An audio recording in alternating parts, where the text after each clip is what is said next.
super proud of people who do. I'm super jealous, so I guess that makes you better than me. God. I mean, I'm low-key jealous. I would never tell them I was I would say I was jealous, but I would never act jealously. Definitely better. Definitely. Alright, let's make sure I got, okay, Brax here, Brax there. Double Brax. I'm just loading up YouTube chat here. I'm a Brax, you're a Brax, everybody do the Brax. I want to say, are you on Heli yet? Yep. Okay. I made. Both Alendra and I's first maps are in Shalone. Mine is in Yachtel. Yachtel.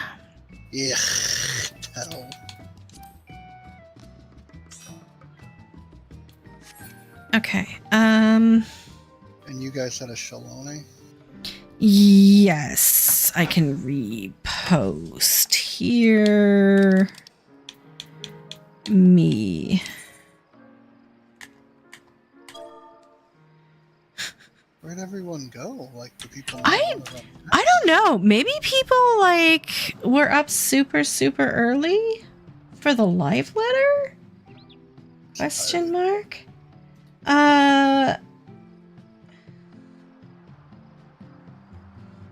Wait, I'll just go. Oops. I'm bouncing between my two screens here. I need another mouse. We also are going into Super Bowl weekend.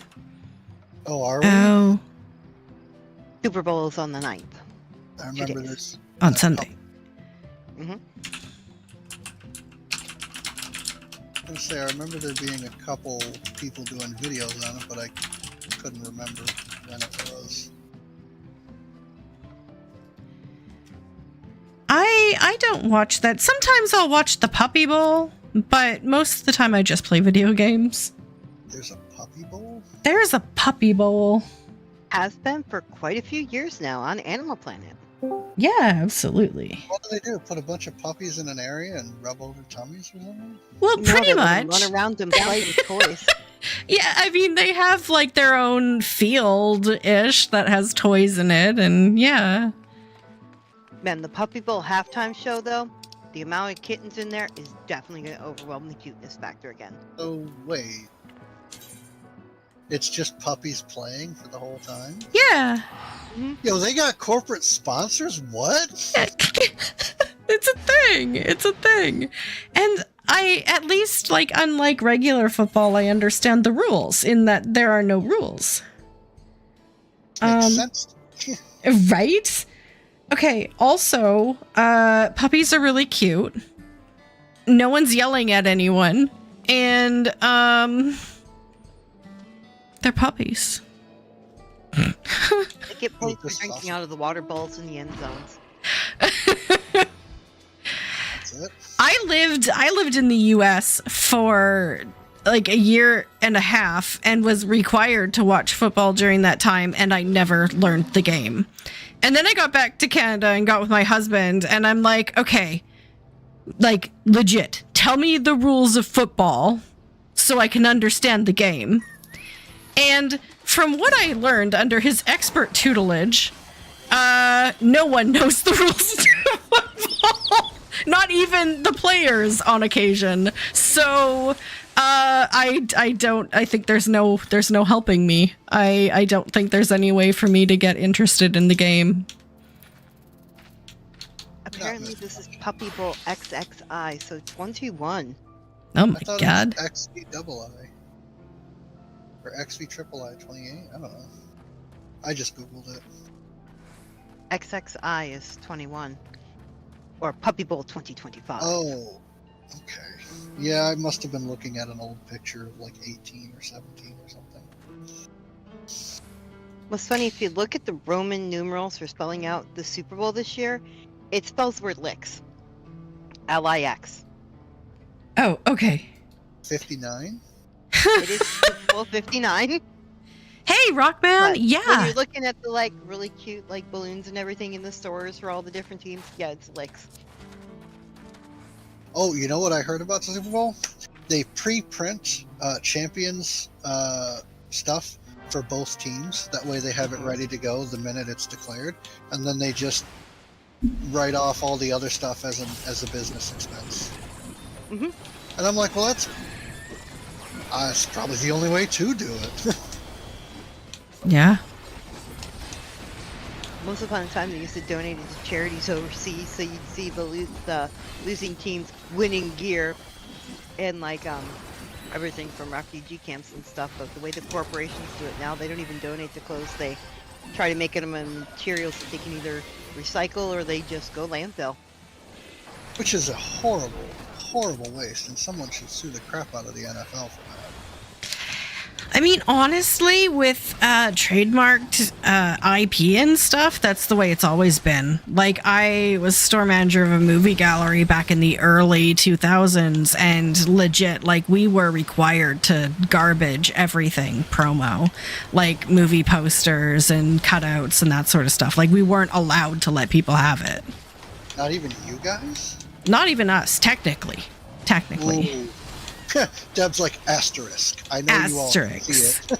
Like, I mean, I let people have things, but the rules were very clear that it had to be destroyed. It wasn't allowed to be given away. Go destroy this. Yeah. I'm gonna go check that the restrooms are clean. You should have enough time to run to your car for whatever reason. Exactly. I would be taking that stuff home. I had a friend whose parent was in who was a manager of a movie theater, and they brought home the entire original X-Men movies, posters, and everything else like that. Like the little circles that had every character in them. And when he was cleaning out his attic one day, he like gave them all to me. Wow. And then of course my sister threw out all my memorabilia stuff, so I don't have any of them anymore. Oh. So that's what it's like to have friends. They give you things. Yes.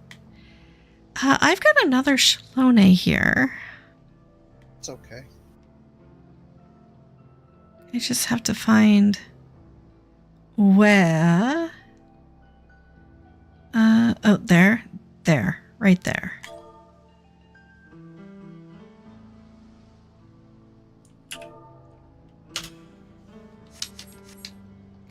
I gotta remember that I kind of have to be on my game today. We have right now a low population map night, which means that the odds are better of getting loot. But if the healer doesn't heal, the odds are also better to not get any loot. So healer gotta be healing. Seems legit. Rockman is gonna join in just a little bit, just taking a break. Oh, okay. Rockman can heal. I can backup heal / DPS. I think I'll be a Razor regardless, so that we have someone who can raise the Razor. You're gonna be a Green Deeps. Green Deeps. Oh, all right. So we're streaming, right? Yeah. Yeah. All right. Let's talk about that live letter. Haha. So, I'm going to start with island exploration, or whatever that thing is, the new frontier. Yeah. So instead of tying it to complex logograms or this essence and that slotted ability, they're tying it to themed jobs. Like you have a phantom job, was it called? Yes. Okay, so you're talking about the exploration content. Okay. Yeah. Not that crafter gatherer garbage. Okay. Actually, I have questions about how that's going to work, but we're not going to find out for a while. But no, it's the field operations thing. Okay. I think that is actually really nice, because if you've gone to BA and you have you see those things that they share from Imager, where it's like, all right, if you're an actual tank, you bring this essence and this spirit and this and that. I think it's a lot easier to be like, all right, if you're going to be a strong DPS, bring one of these, as your phantom job. Yeah. If you're going to be a healer, bring one of these as your phantom job. It's not complicated. You don't have to farm anything. You don't have to end up paying exorbitant amounts of fees just to be decent if you don't have the time to farm it. You go in, you grab your phantom job, you kick balls, take names. It's going to be great. I think this is exactly the kind of approachability that they need to be looking at when it comes to this more complicated, separate leveling system content. I'm hyped. Like, I was all like, yeah, I'll just do all the relic weapon stuff out of the content because I didn't care for Bajta until I got towards the end of it. I never cared for Eureka.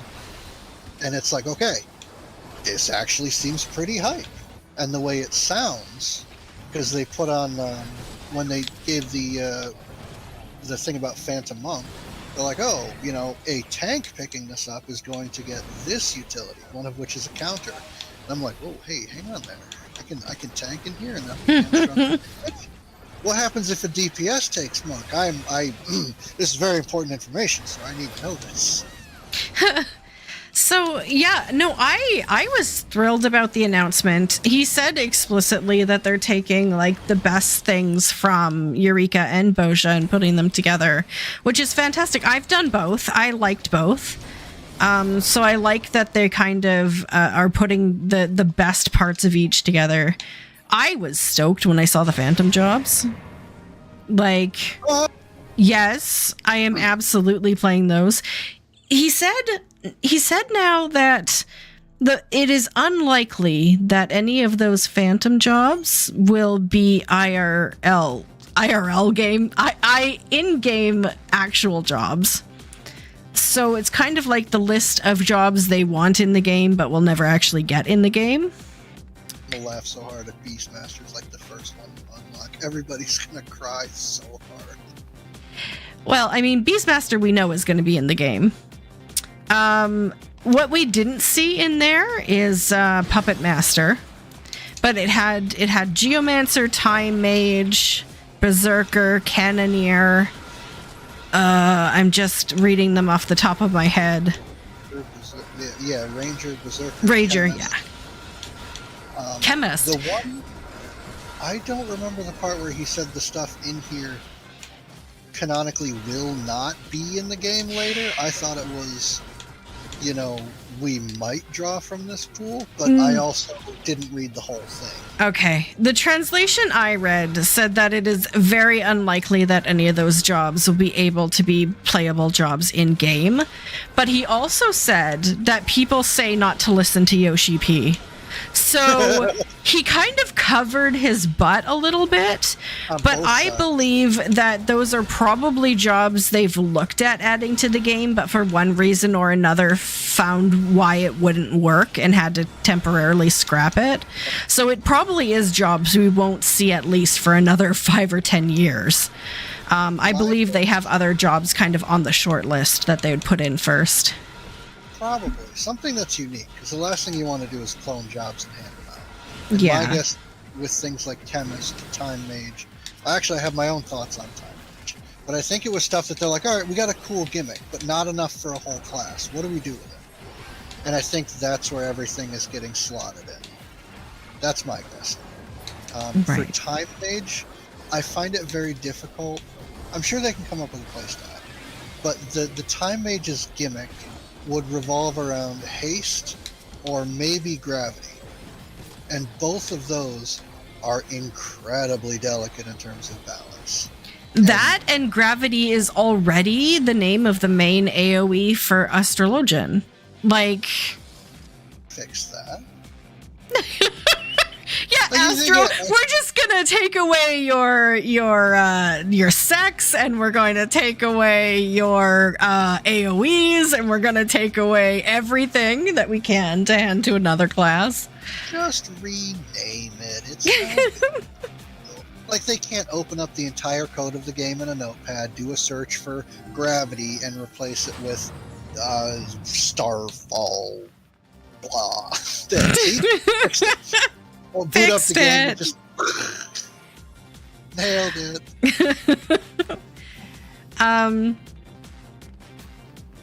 Yeah.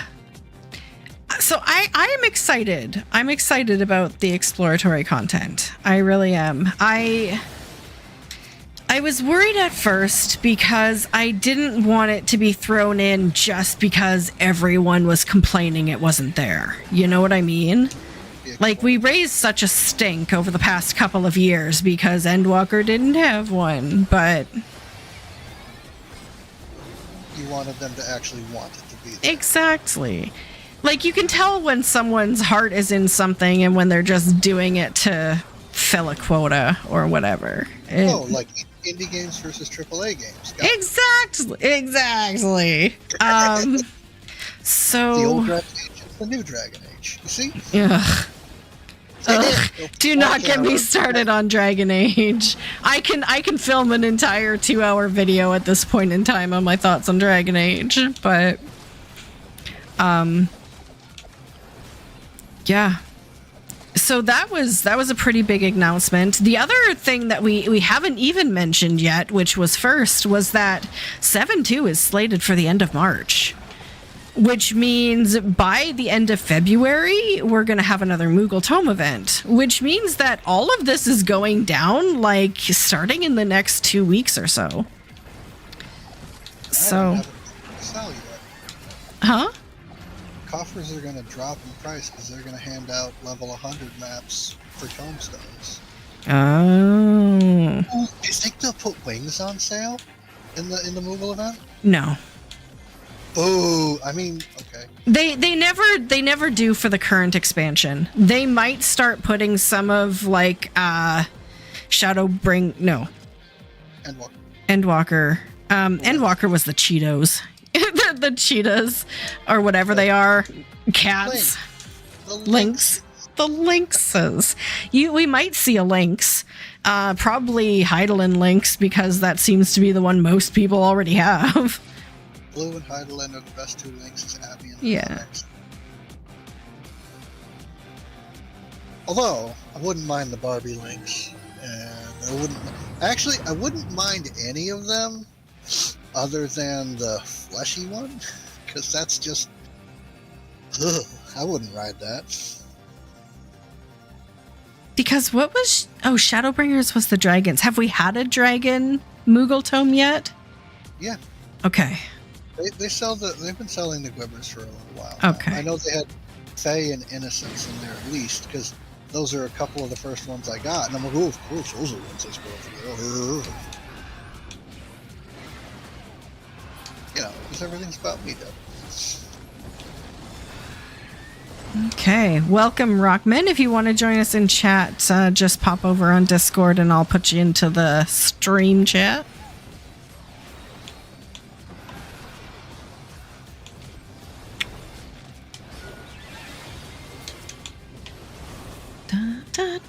Actually easier as a tank because I don't have to worry about mobs running all over the place. Alpaca of Fortune.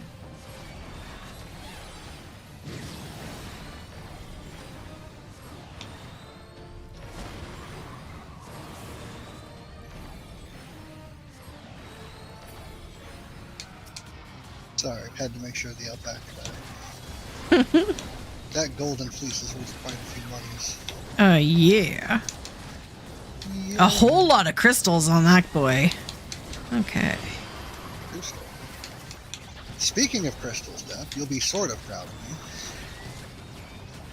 I got my second alt through ARR, and I learned that I don't have to keep going past Ultimate Weapon quest.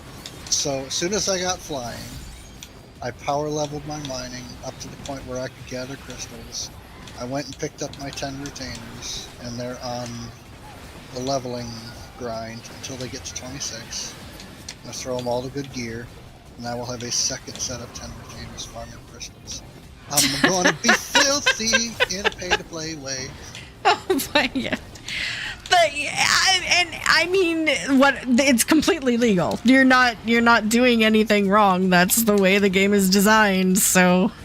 And everybody's going to be like, he's cheating. But when you run out of fire crystals, and my retainers have them up there for 1 gil cheaper than the next guy, you're going to complain slightly less. Ooh, haircut gamba. Do I have it? I do. Don't screw it up. Don't be me. Oh, jeez. No Like, pressure. No pressure. That takes the cake. That's not you gambled and lost. That's I just clicked the wrong button because I'm stupid. Ooh, they're all gonna get 1 packet of them. I gotta save my 99 wherever it is. Oh. Alindra, if you don't have that hairstyle, let me know and I'll send you a copy of it. I'll hand you a copy of it. It's like, you're right here, but I'll put it in the mail. You'll get it. Okay. You see them walk up, you look at them, put it in a mail, put it in a box, close it, just while staring at them wide-eyed. I said I'd mail it. I said I'd mail it. Oh my god. That's one thing we don't have that WoW did have that I think might be convenient was pets that served other functions. Open disco.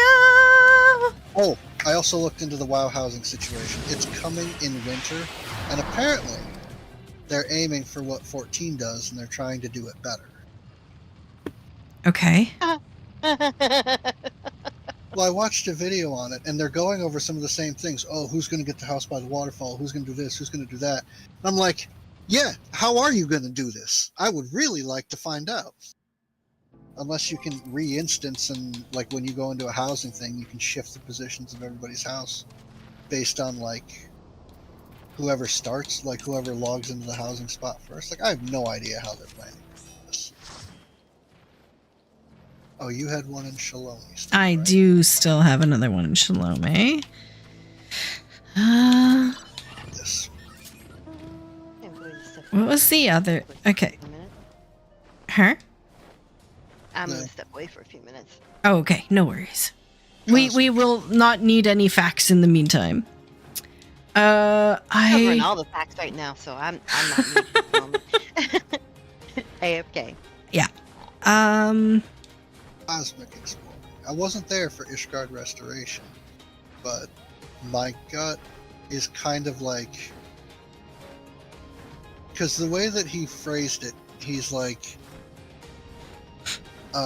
in Island Sanctuary, it was all by you. It was all solo driven. We want this to be a realm, this world driven kind of situation. Yeah. My guess is they're going to do what I've seen done in other games: is everybody contributes toward a goal. When the goal is met, a quest is unlocked for everybody in the realm, and then you go and do that quest. And oh, look, the base magically upgraded, and then you can see everybody's progress towards the next quest getting unlocked. On WoW, it was built in such a way where you would do that, and then you'd have to wait for the next week or whatever. Like, it would unlock with the weekly reset, because, you know, they time gated everything. Couldn't scratch your ass 4 times in a week if they didn't want you to. But I'm wondering if he's going to do it that way, because that would be a good way for someone who comes into it late. Like, let's say they get into it around like 7.5. And they're like, oh, I still want to see it progress. And then it'll be like, all right, you do a little bit of this, and you contribute for, you know, 2 or 3 quests or whatever.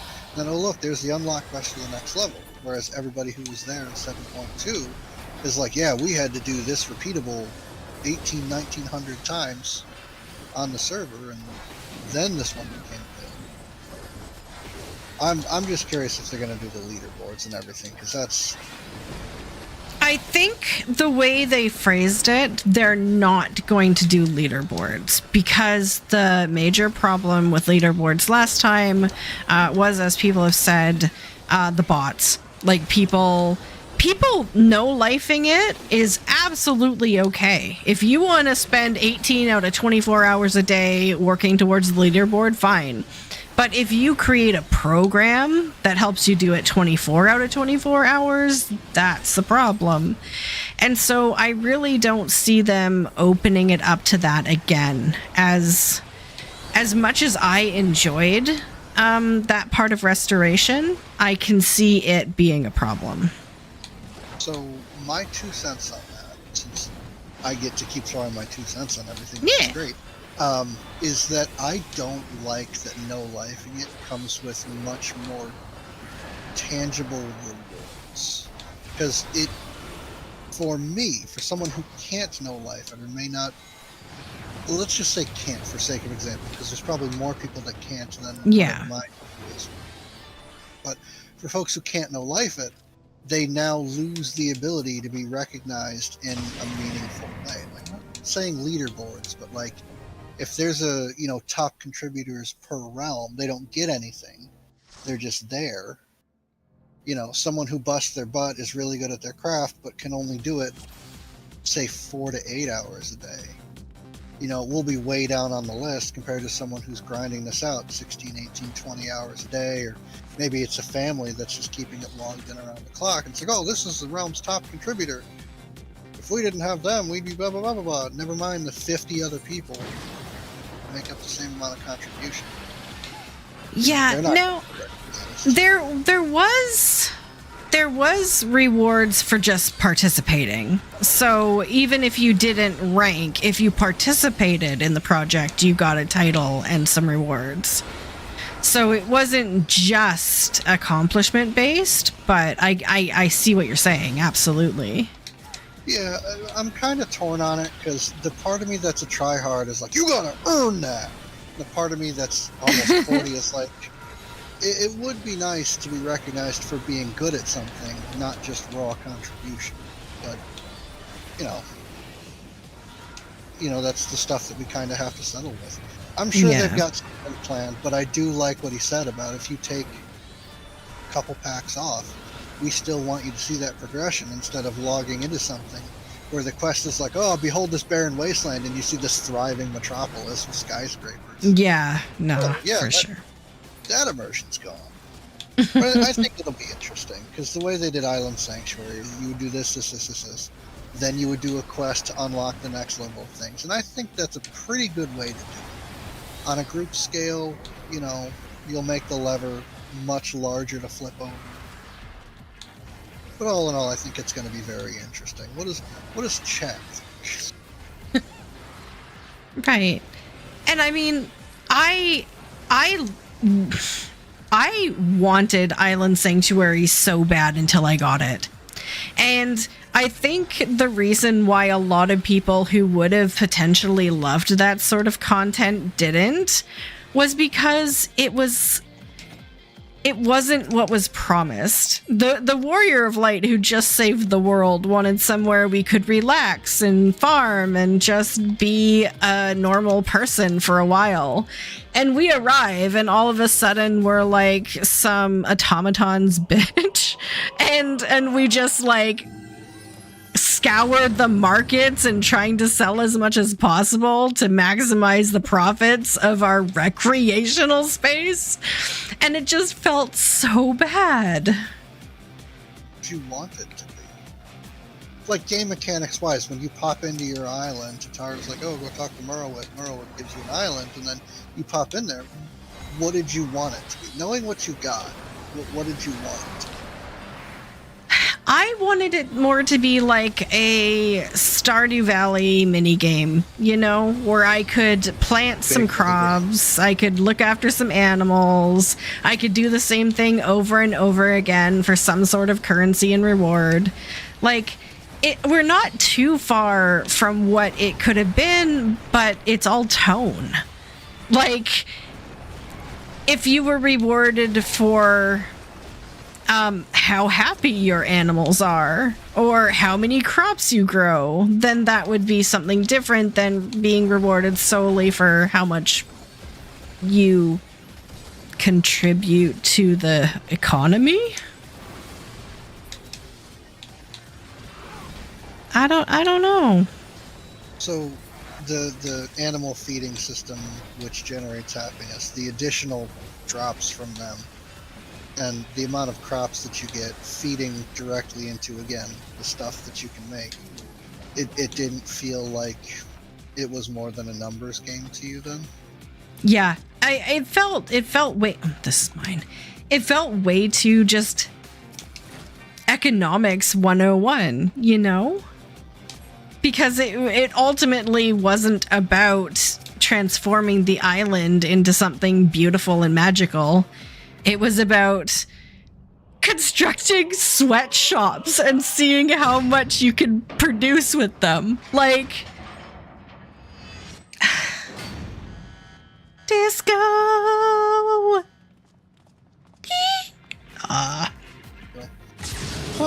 Because I get the labor parallels that you're making. I felt that too, especially when it's like you're 1100 experience away from the next level, and you've read enough guides to know that that's where all the good shit is. Go mine 110 copper nodes, and you can have it. And, okay, guess I'm gonna mine some copper. But I see what you're saying with it pairing itself basically all the way down to just a labor. Like it all boils down to numbers and how many calories you can get, and everything you do is in service of that.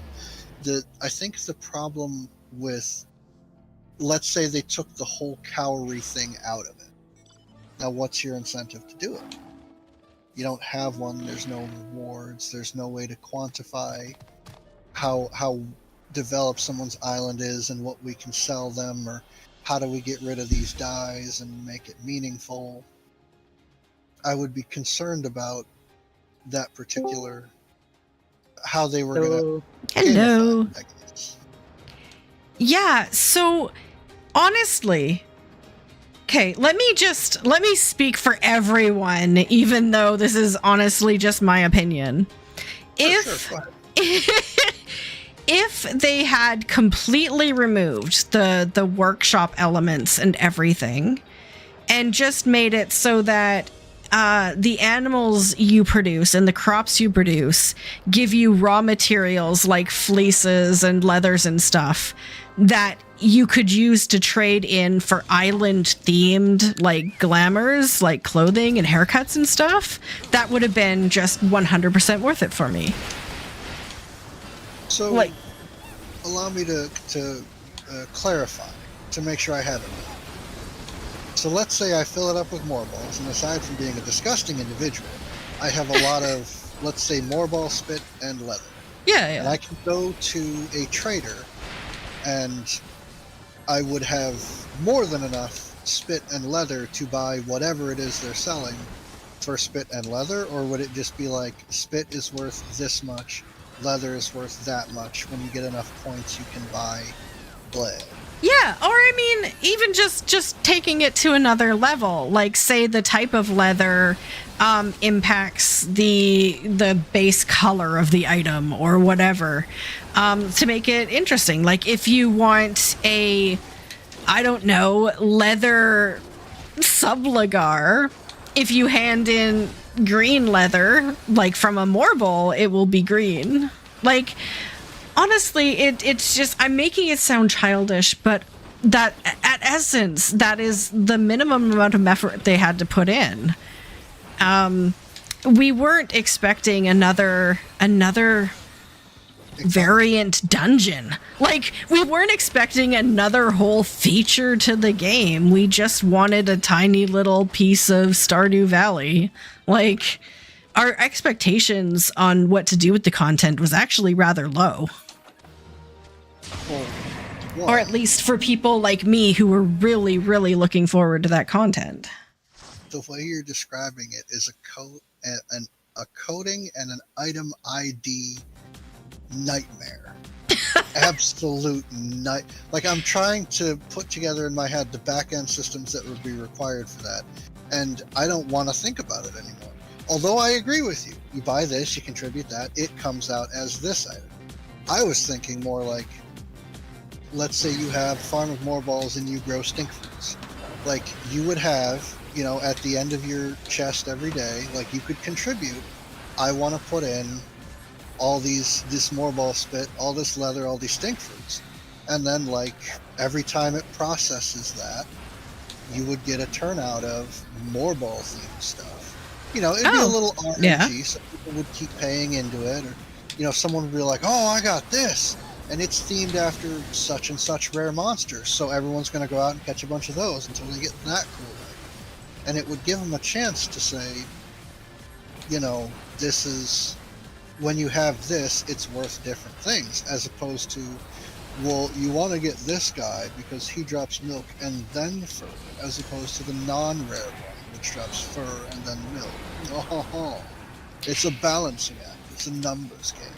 Well, so that's it. So I love your idea too. I love the idea of having a reason why you should be there more often, like switching out the animals you have or whatever. It's because they offer different rewards. But once you have like min-maxed your corral, there's really nothing. Yeah, there's nothing else to do. You just leave it and forget about it. I can't tell you the last time I've been on my island sanctuary because it doesn't matter. I jump into it every week. Those guys are nice. That's a pro gamer tip for you chatters out there. There you go. I taught you how to make gil. Please subscribe. Like and subscribe. I mean, it's good if you can remember. Honestly, my other gripe about it, of course, is that whoever just wanders through Morabi dry docks, like, I'm never just happen to be there and go, hey, I should stop in my island sanctuary. But I think I would give 100% support to the idea that the top level buildings have enough crystal in there to act as an ethereal focus that we really should be able to just island. Like, let's stop skirting the issue and address it. We absolutely should. It's an instanced thing, and we absolutely should have access to that. Now, maybe there's a coding thing, because you poof to your yard instead of inside the instance that is your house. right. So maybe there's an extra layer there, like you poof to the beach and then you click on the boat to get to your island. But yeah, I think they put it there so that lower level people could get into their higher level friends' houses. Because I was futzing around in there lately, leveling up a character, and I see that guy I'm on my level 40 or something. I'm like, there's no way they're going to let me do the island thing. I have to at least do Endwalker even to get to other people's places. Nope. As a level 40 something, it's like, you can now visit your friend's islands. And I'm just like, oh, that's convenient, but pointless, question mark? Right. I don't know why I'd want to go there. That's another thing they didn't do. You can't have your friends help. That dog shit. 0 out of 10. Would not play again. Like, my island is maxed. My friend just started theirs. It's like level 4 or 5 or 6. And they're like, oh, I don't know where to get this. I know where to get all of this. Or I know that you're going to need a metric shit ton of copper. So let me go farm a bunch for you. There's no way to do that. Yeah. And I think that is an incredibly sore spot in terms of missed opportunity for it to be a multiplayer experience.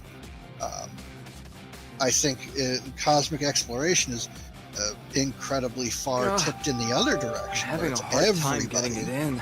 It's fine. But, you know, I mean, this is your I first think it time, would have been isn't it? nice to be able to pop to your island. Well, like, I missed a week. I'm so behind on this, and this. Can you help me out? Yeah, sure I can. I don't need to get anything out of it. I'm helping you. Alpha, I don't know what that was, and I don't want to know what that was. What But welcome. Did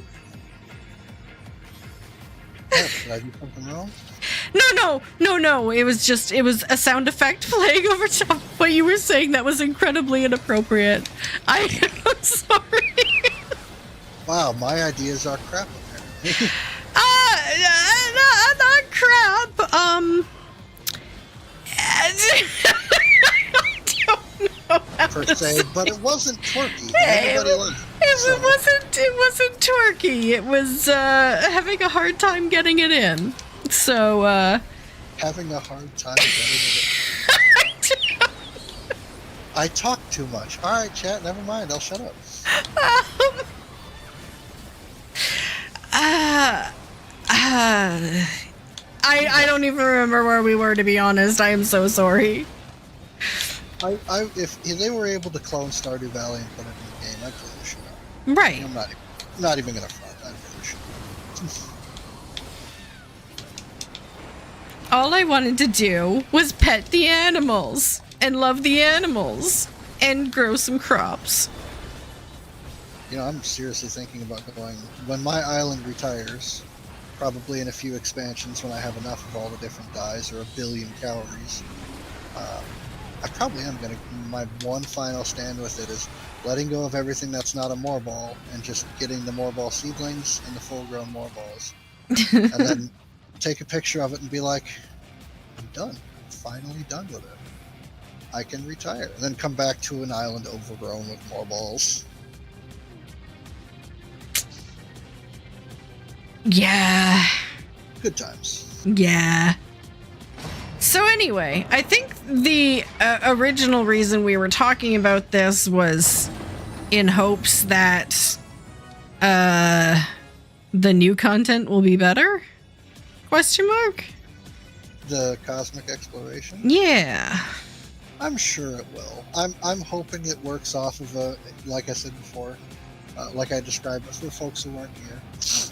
Everybody contributes, and once the progress bar is filled, a quest opens up which allows the server to progress to the next stage, and the next stage, and the next stage. I'm hoping it's done like that, because I can't think of another way that it would be done and be handled in a way that everybody can be on board with it, and everybody can have an individual, like they can see the island progress, or not the island, the planets progress on their own schedule. So we'll see. It'll be interesting to see what they come up with. This new field exploration, they're handling that in much better than I probably ever could have come up with. So I'm just going to defer to their expertise. They know what they're doing. Yeah. Also, they have way more feedback than I do, so let's just go with that.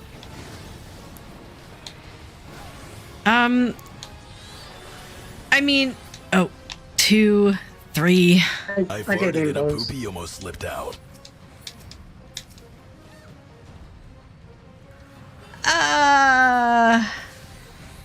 These guys just don't want to look at me. Am I that ugly?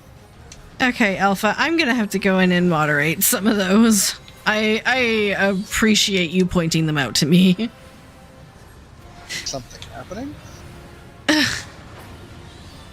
Just more sound effects. Yeah, no, if you play them on my Friday night streams, I'm gonna have to moderate them.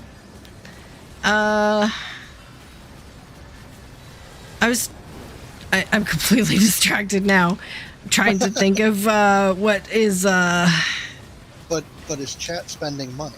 That's the important thing. Well, yeah, I mean, they're bits, but I'm gonna keep talking then. Spend away, boneheads.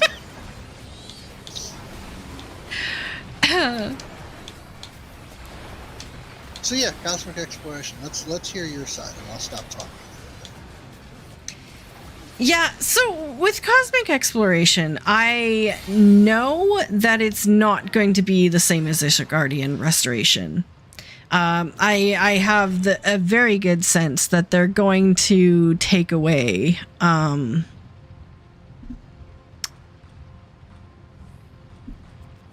leaderboards? Yes, thank you, the leaderboards. So oh, game. Poopy. Give me a 5. Oh, Whatever. I didn't want money anyway.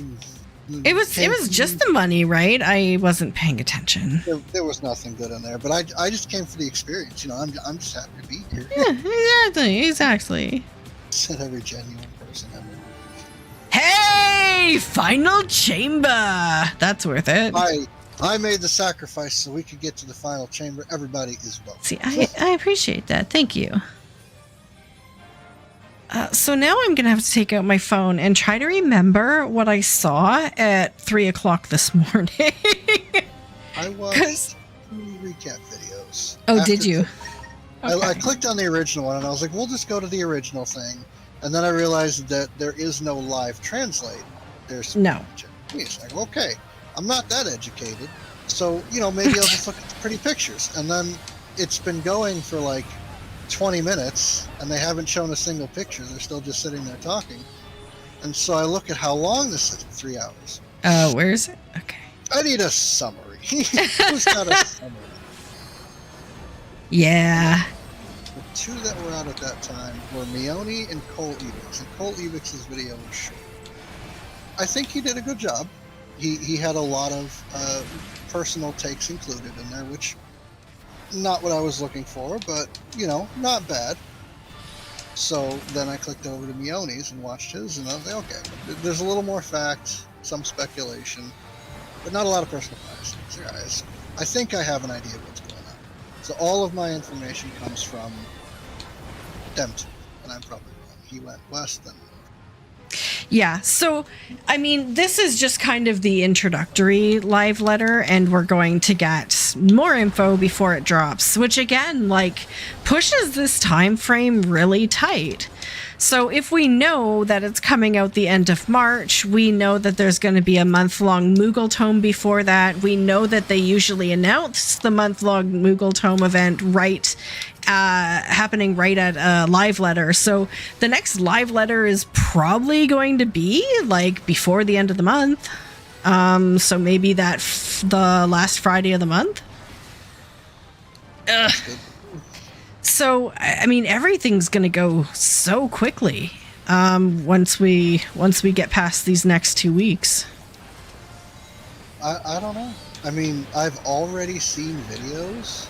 I don't know who. Okay, let me clarify. I have seen a video where the thumbnail of it was 7.2. Is it enough? And I thought to myself, and I'm looking at my monitor speaking out loud, and it's like, yes, it's enough. If you don't do it all in one day. Right? and they're going to look at me. The people that do it all in one day are going to be like, you're not doing it right. You're doing it wrong. And I say, no, objectively, you're doing it wrong because you're creating problems with the way that you do something. I don't. I was actually thinking of, he went okay, north. I think this is north again. Yeah, I'm thinking, if I was a content creator, I'd be like, for the first week, we're going to do the field operation. For the second week, the focus is going to be cosmic exploration. We're not touching Hildebrand. We're not touching MSQ. We're not touching the stuff that isn't going anywhere for a while. We're not going to touch that right because there's no need to. And everyone else is just going to bum rush all the content, max everything out. We're not going to do. See, that's that. right. So, when Boja came out, I didn't play it right away because I was going through MSQ and had a bunch of other stuff going on. But the summer before Endwalker dropped, I played it for 3 months straight and finished it. But it took me 3 months of playing every day to get through it. So if people get this done in a month and a half and then start complaining about there being no content, that's on them. 100%. 100%. Also, Twilight Gemstone. What the crap, Coffer? What the crap? I mean, Where's the coffer? I rolled a 3, so this is fine. But what the crap? Thank you very much. Congratulations, everyone. Thank you. Yes. Well done. 100. Well done. Chip, chidio. Good job. On to the next one. Well done. So yeah, that's kind of my gripe is you are absolutely right. It's this kind of era of entitlement where a dev team works really, really hard for a couple of years, puts out 6 months worth of content, and then gets yelled at for there being no content. 100%. And a lot of folks, I think I was watching, because I watched Preach Gaming's take on the whole housing thing, because as much as I think that sometimes he shills for Blizzard, I think he is at least factual before he shills. But he had said, he was talking a bit about player-generated content, and he did a lot of nods to 14 with the venues and all that stuff.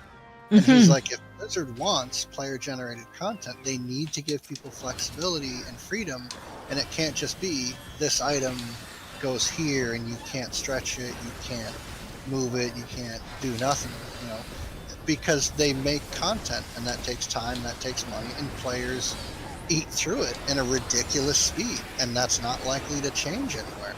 So you're gonna have, you know, an alternative source or a way to keep players engaged with this content and have it stay evergreen. And he was mostly stressing the need to have interesting interactable objects, I think, is the main point of his thing. But I was just like, yeah, you know, he's not wrong, and 14 to a degree does allow that. Other games let you take furniture and like resize it to fit and do other things and stretch it, contort it, and that's cool, but I don't think that's patently necessary right now. But I think it'll be fun. I think that... Where was I going with this? So, I mean, a tangent that came into my mind that popped up when you were talking is the misplaced anger towards the gaming industry right now. So, because not all, because a lot of gaming companies have become crazy predatory when it comes to their audiences. The trend is now to micro-analyze and call out every single perceived infraction against a player or a gamer or a purchaser. However you want to describe yourself. But I think that's really detrimental in an MMO, because MMOs are living, breathing organisms. They're not a game that is complete and published. They are a game that is evolving. And the more you criticize instead of offering helpful feedback, the less the game can improve to actually meet our needs. So if all we offer is rage bait instead of constructive feedback about what we honestly like and don't like about what's going on in the game, they're not going to know. They're just going to know, oh, everything coming out of North America is negative, so we can't listen to North America because we can't use anything they're saying to actually fix the game. The best way to be heard is to be respectful and well thought out about our opinions. Yeah, knee-jerk reactions don't win. Yeah. So, I mean, and all these videos that are pushed out, like you said, with these headlines saying, like, is 7.2 enough? Oh, yeah. No, it's potentially, like, a year and a half's worth of content, but no, it's not enough. People aren't going to take us seriously. Click on it. I just saw the title and I was like, based on what you're saying, you're going to explore the possibility on if it is, or you're going to rant about the people who would even not throw a question mark behind that. And either way, I'm not really interested in what you have to say as far as that goes, because I've already made up my mind. Yes, it is enough. And if it gets to not be enough, just come back to it when it is, or find something else to do. But I'm not going to take to YouTube. I'm not going to tell all my friends, oh, there's nothing to do. Because there is. It's just you, like anyone else who has impulse control issues, you scarf down all of dinner in 5 minutes, and now everybody's having polite conversation and moving on to their third entree, and you ain't got nothing in front of you, fatty. Okay, so yeah. Official forums, if we're talking about official forums I tried to use and they're crap. especially with any browsers I have access to in my repertoire.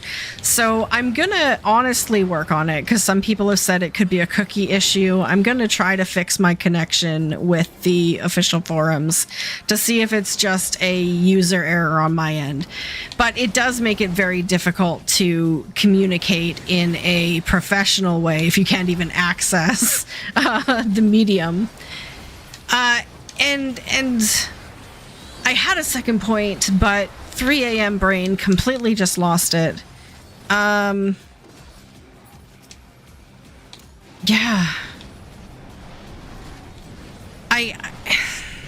So how long before, with their field exploration, they go, if you don't go time mage, you can't go on the high process runs? The gatekeeping and all that stuff. How long before you think that starts up? Almost immediately. For North America. So listen to what I say with a grain of salt, because I'm just talking about the North American logistical data center here. Because other logistical data centers, people learn how to cooperate and they can work together as a team and they can think outside the box. Hey. You're not wrong, but I don't like where this is going. I'm sorry, but I feel that there is a very opinionated community of players that are dominating the party space in the North American data center. I think I said that as politely as I could. There's a bunch of elitist assholes who want to make the rest of us feel bad for playing the way we want to, is what I wanted to say, and eventually did. So I would have written it on a pirate flag and hoisted it all the way up. And I mean, we know that it's wrong. We know that it's wrong because, I mean, we see other combinations of people and strats and parties succeeding in other logistical data centers. But we can't get our head out of our rectum, or at the very least, install a plexiglass belly button. If it's really that comfortable, we will get you the new model of plexiglass belly button. Now, and it's funny because this sort of segregation between data centers didn't exist in 11. And so you had North American people playing side by side with Japanese people in that MMO, especially in the earlier days, which is where my experience is from. I played almost exclusively with Japanese players. And also alpacas. Alpaca. Ahem. Alpaca. I'm getting used to summoner here. I'll bring these tons of mobs with me so nobody can target anything. Don't you worry, Deb. Okay. That helps. Right? The other one's almost dead. Yeah, we're fine. Okay. So I'm curious, is it that you just didn't run in the higher end rating circles on 11, or was it or was there not a huge rating scene? Like a sweaty rating scene? I can't speak for the rating scene because I was not much part of it. I did mostly same thing I kind of do here in 14 is I worked on more crafting, gathering, high level, well, not high level, but high leveling, getting every single class to Omni, that sort of thing. Which I mean meant more in 11 because it took a much longer time to level up classes in that game. And I remember the experience of joining a party of Japanese players and having to communicate exclusively through auto-translate, having to find ways to communicate within the auto-translator, having to start to understand the cultural differences, like to understand that Japanese players, their parties last longer than North American parties. Like, if you join a party of Japanese people, they would very much be very upset or discourage you from leaving the party within an hour or two. Because they just, when they formed a party, the intention was that the party would last 3 or 4 hours.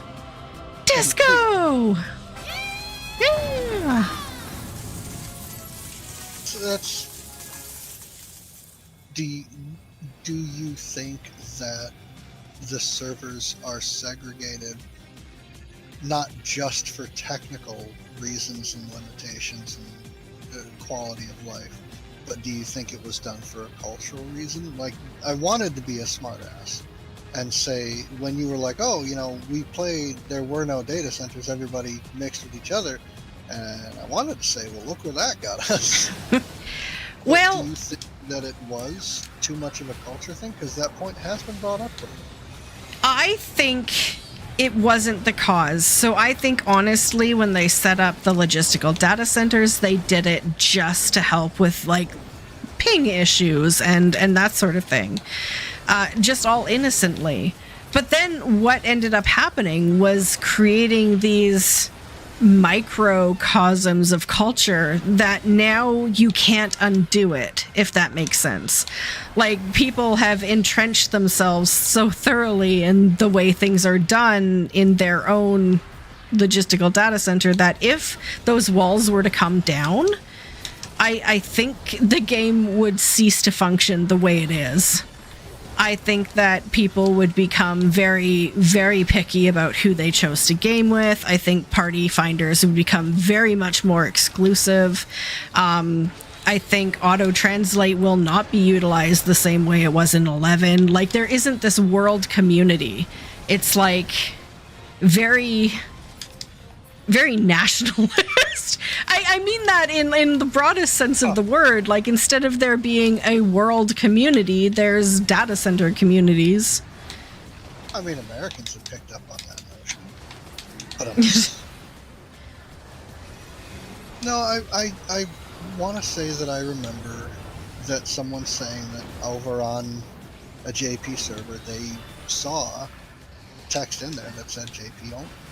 Yeah. Or at the very least, no NA. In the party finders on a Japanese server. And I thought, that had to come about for a reason. Mm-hmm. You know, my first thought is, oh, foreigner and xenophobic. And I'm like, wait. The part of my mind that's actually intelligent is like, but why would they say that? Exactly. So they're not against winning, and it's not about xenophobia. It's about, listen, if you know that there are North Americans on your Japanese server, so you're Japanese, you know North Americans come there. The reason North Americans create a character there is because it's easier to complete content. They can get into a party finder and have these dungeons done in record time compared to any North American party or duty finder. So they come over there to get the content done faster. But if you notice that every time you have a duty finder or party finder where North Americans join, there's more conflict, there's more arguing, there's more death, there's shorter parties, they disband as soon as something goes wrong. You're not gonna want a North American in your party. If that's your experience, you're not gonna want it. You're gonna want to just have a regular Japanese party where you know things are gonna get done. I'm on a North American server and I still don't want North Right. So it's not about being xenophobic. It's just about, listen, in my experience, every time a North American joins the party, shit goes wrong. I don't want any North Americans in my party. They're like, no, let me phrase it for you a different way. I don't want shit to go wrong.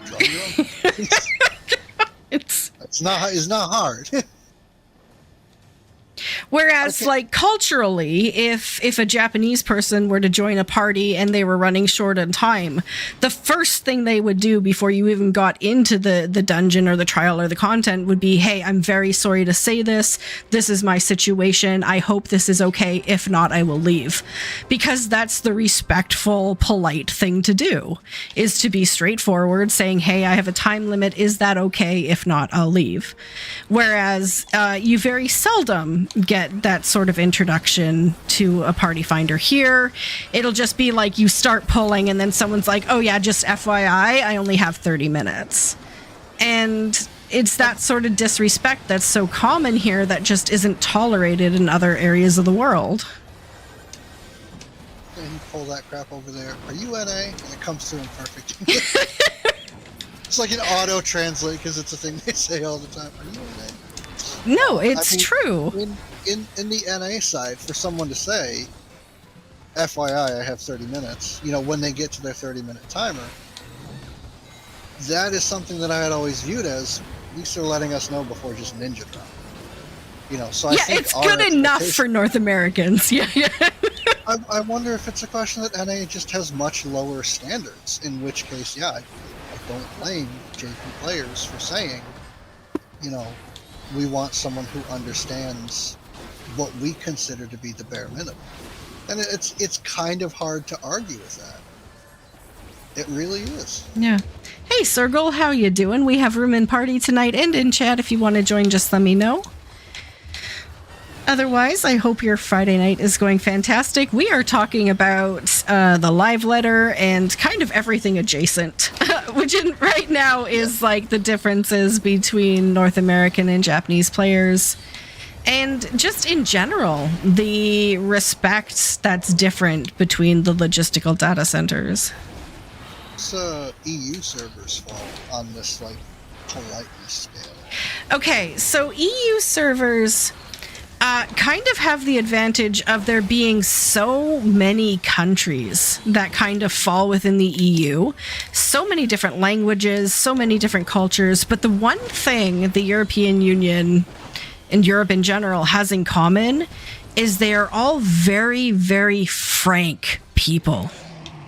Are they really? They are habitually very frank. So if someone does something that is disrespectful or not okay, instead of passively aggressively dropping party or submitting a ticket or whatever, they'll just outright tell you, hey, stop being an ass. Let's just do this thing. And I think that helps.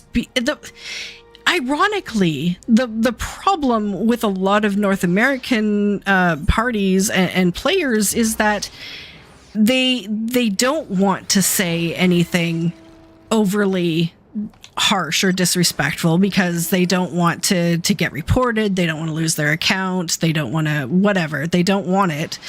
But other places in the world don't see frankness as being disrespectful or insulting. You can say what's on your mind, and people don't generally get offended by it because, well, it is what it is. That's how you feel. Okay. But here, people get offended if you are overly abrasive or overly truthful. Which I find odd. If you're being prick, you should be called out on it. Otherwise, there's two perspectives to it. One, how are you going to know? And two, you're not going to stop. So you need to be called out. Period. Mm-hmm. I didn't know that was a defining characteristic of the EU servers. Otherwise, I probably would have started there. Right? All things considered, as much as I am an NA player, and a lot of the stuff I've gone, shall we say, manners blind to, because it's just commonplace. It's kind of frustrating that we are quite literally the butt of all of the totem poles. It's disappointing, because I try not to be, but it's they're not wrong. Right, and I think at the end of the day, the majority of players want to just play the game and be successful at it. Right. But there are so many micro cultures within North America that we can't even communicate without getting upset at each other, because we could say something that culturally makes sense to us but is offensive to someone else. We could say things in the wrong way. We could say things that are insensitive. We could say things that we don't mean to be offensive, but reading the English language makes it sound offensive to someone looking to be offended. Like, there's just... And we don't take the time to use manners specifically, to be polite enough that anyone can interpret what we're saying as just being respectful. Because we type things out short form, we ignore punctuation, we ignore, we brutalize the language to a point where we don't understand what the other person is trying to say without getting upset at them for it. Yeah, punctuation. Right? Like, we don't even speak English anymore, so of course we get upset at each other because we automatically interpret things for the worse, and that's just a person thing. Like, if you read something, you're automatically more likely to assume that someone is being disrespectful towards you than you are to assume they're being respectful. Sorry, Circle. Just pop into any like you did and I'll move you over. 1 second here. There you go. Hello.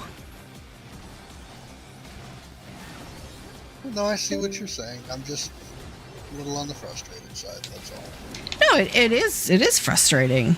Absolutely it is. So I came to an interesting conclusion today, not to shift gears too suddenly, but exactly right.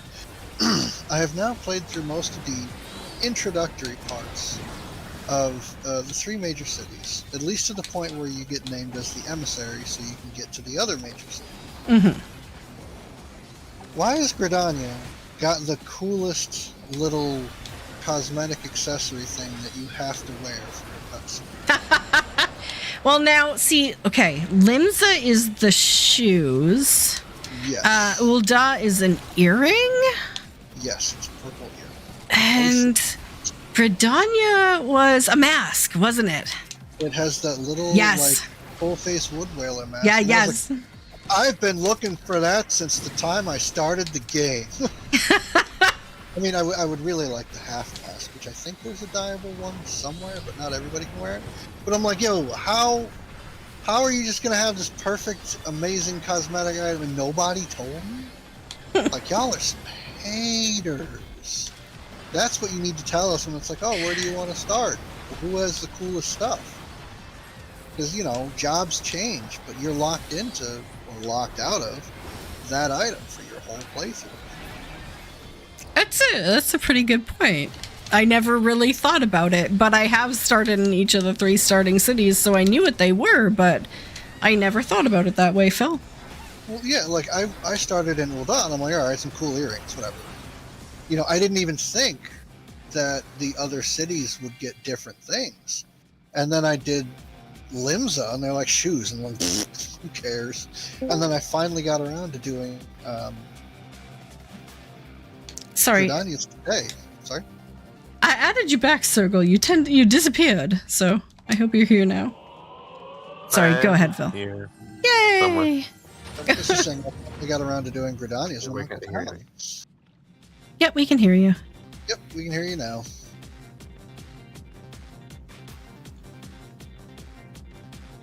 So, Circle, are you joining, or? Apparently, when I go, apparently when I go to try to log on because I'm on PS5, it says the network's down because of maintenance. Yes. Sorry, you are not the only one. In fact, it's a little bit of a light map night because there are a few people who can't make it because of that. Friday night, though. I know, right? Because they want to piss off their customers. Why do you So here's a little known story, some Final Fantasy XIV lore. Back in the day, I think it was Heaven's Word, if not late ARR Heaven's Word. The PlayStation Network, due to some random attacks, was down for like 2 months. And during that entire time, I couldn't log into Final Fantasy XIV. Was it a month? It felt like forever. And eventually, Square Enix gave back some game time to PlayStation users because of the interruption, but it was bad. 28 days. I don't know why it felt like forever. Probably because I was younger.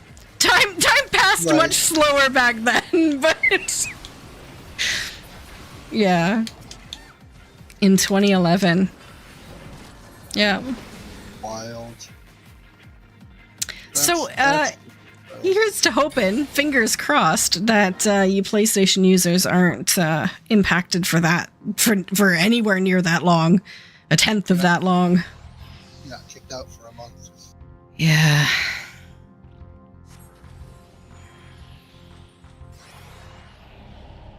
Oh, boo!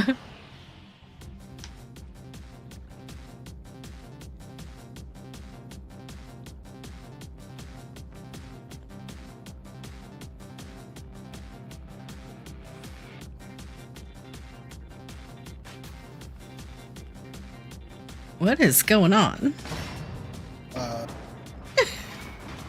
The coffer screwed us? Did I miss something? Disco! Disco stew is not coming for you. No disco. No disco. No so disc. No so disc. We keep losing people. What's going on? It circles down again. Oh, jeez. Poo gas. Poor Circle. Okay, that's Yaktel. I still have. There's You Circle okay? again. You okay, Circle? Oh, what is that? You keep disappearing. I left because I couldn't hear you guys for some reason. It was like very low. Because usually on the gaming channel I can put you guys on speaker. Right. But for this one I can't. Oh, I see. Okay. And then I actually turned on video. But then I could hear Okay, you that's guys. what that was. I was like, why is there streaming popping up? Okay. I bring giant horny bat. Everything will be okay. So you want to be able to put us on speaker? You have a setting that disallows that? Yeah, well, I'm just looking at the channel permissions right now. It's an odd permission. Yeah. But I guess that prevents you from doing something. Well, I can like listen on my phone or something. Because I did it last, all the other streams, and let me hear you guys in full glory. Yeah, what little glory I can muster. But thank you. If that's what you want to call it, I'll take the compliment. Send voice messages. Ugh. Dun, dun, dun. I should do this. Yeah, I am self-taught. I've had to learn everything I know as I learned streaming, so bear with me.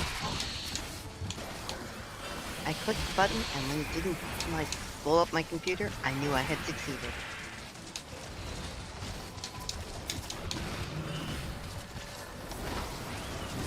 And Oldera just deceased. Oh my god. Please still be alive. Fine, I'm a Darkman. There we go. That and my horny bat. Causes stun damage so they can't hit me. At least that's what I tell myself. Oh man, look at the shield on me. Dang. Thanks, You're, Rock. Why don't I have friends like that?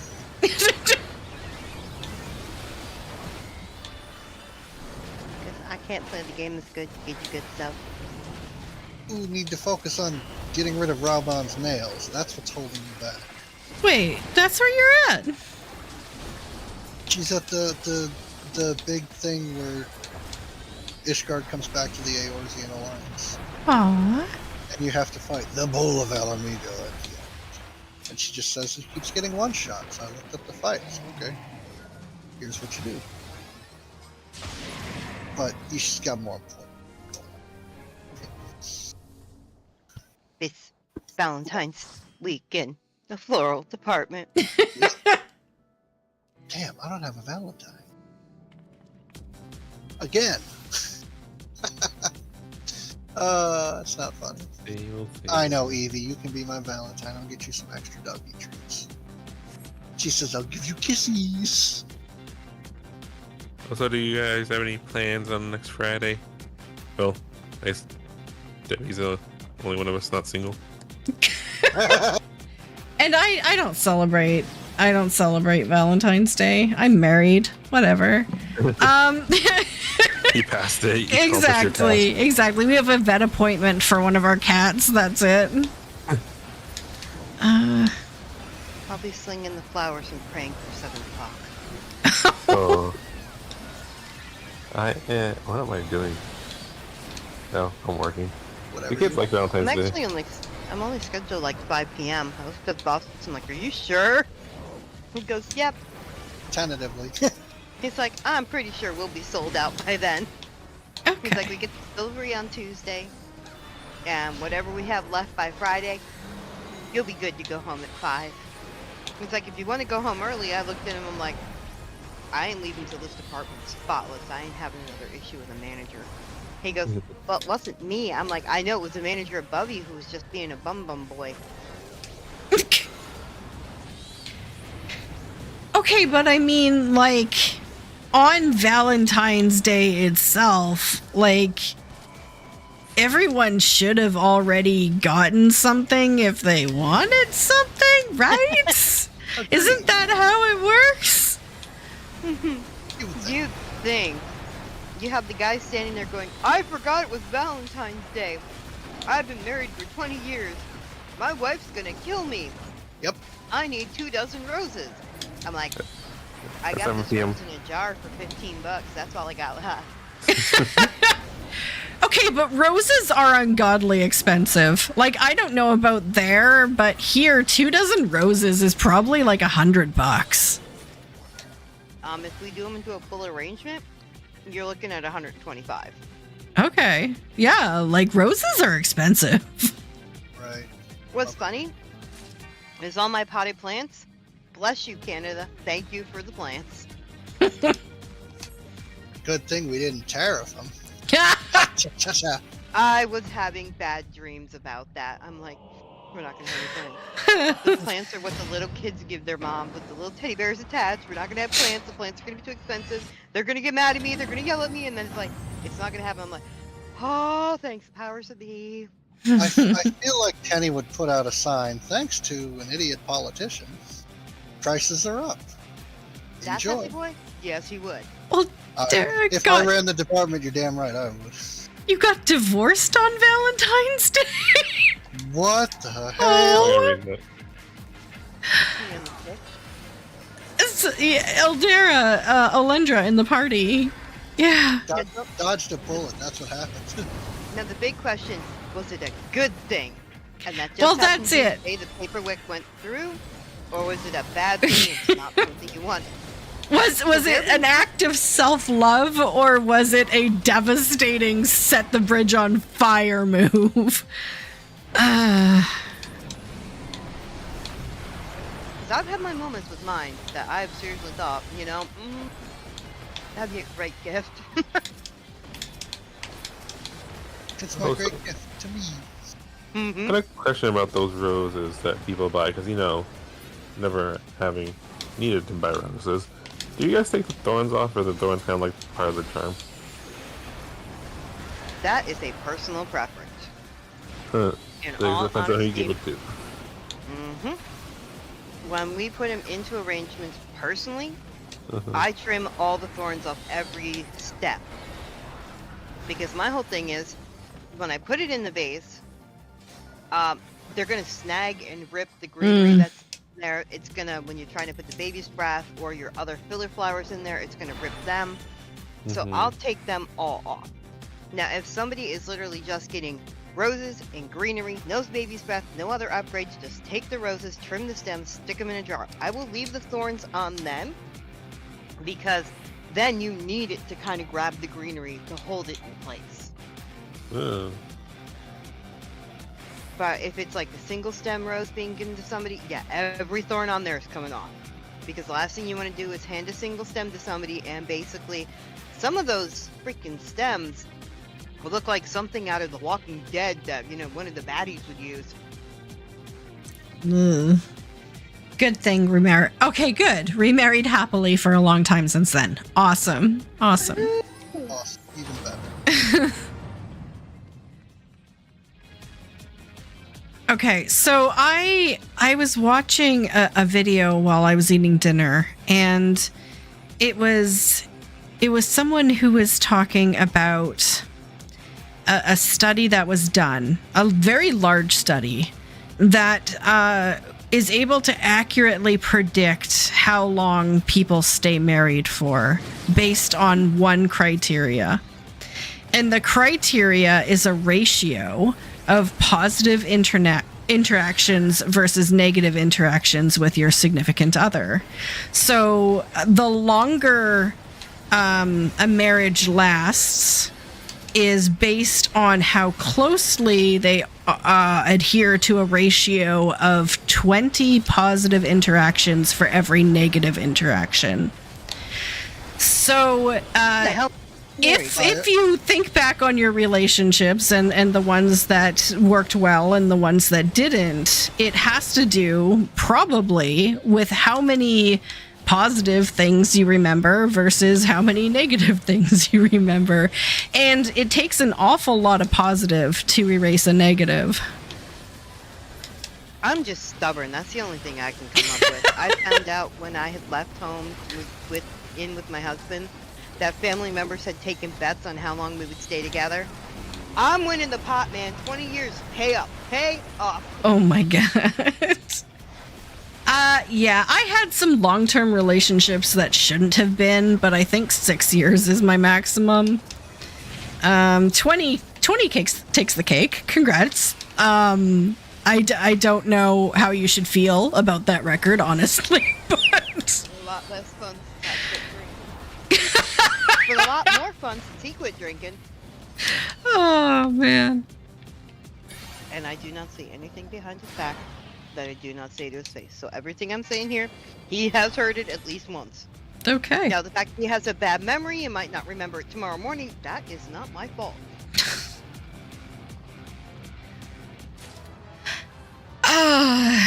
Yeah. I don't know. Have fun here.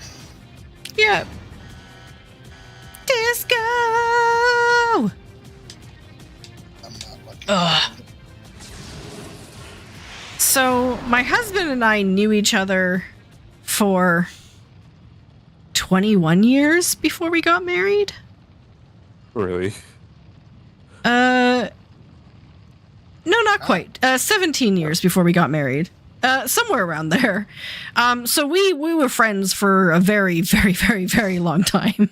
And so, I mean, at that point, you just kind of, the other person well enough that if anything does start going wrong, you only have yourself to blame. Because it's not like you can be like, you changed. It's like, dude, you knew me for like 17 years. Yeah, I changed like 10 years ago. It's on you. But when did you guys meet? When you were babies or something? No. So I graduated high school in the year 2000 and moved out of town to go to university. And the roommate I moved in with started dating him about like 9 months into us living together. So, yeah. So why did that relationship fail? Yeah, I'm curious about that one. I have an armchair you can sit on. Why did that relationship fail? She was a psycho. I just Classic. She was a psycho. If I had a nickel for every time, I wouldn't be a practicing chef. So what was she like as a roommate then? Listen, we were 18-year-olds with a chore chart, so you know it worked. In fact, I will say most of my relationships worked when I was that age because I was essentially a doormat with glasses. I would do. Yeah, exactly. I would do anything just to keep the peace because I did not like conflict. So, with my roommates, with my previous boyfriends and stuff, things lasted longer than they should have because I just didn't stand up for myself. And I'm sure a lot of people know that story. A lot of people have a lack of self-confidence or the ability to stand up for themselves. I lived that story. And now exactly. that I'm older, I call myself stupid.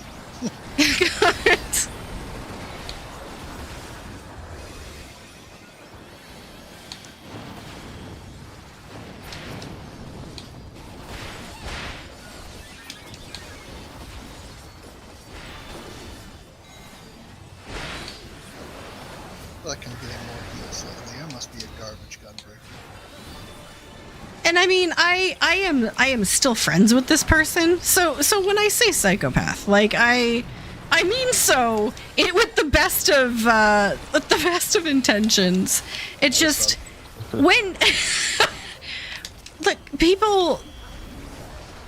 people get together for insubstantial reasons when you're young, even if you have very, very different core beliefs.